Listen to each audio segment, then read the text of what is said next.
बिस्मिल्लाहिर्रहमानिर्रहीम अस्सलाम वालेकुम दोस्तों। आज दोस्तों भाइयों वास्ते लैके आए जी चीज़ल है फार सेल नाल ही रूटर पे है।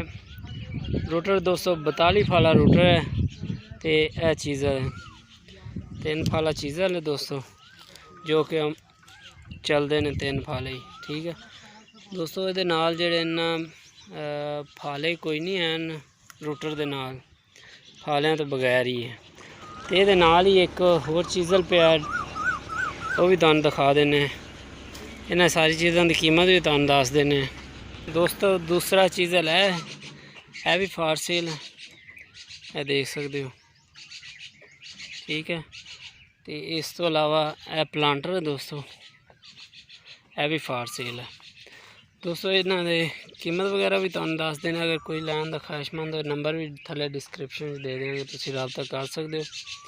ड्रिल जो चीज़ प्लांटर है तुहानूं मुकम्मल रिव्यू करा दईए। यह देख सकते दो एक टाइम च खैला बनांदा दोस्तों, चैन वाला इहदा सिस्टम है।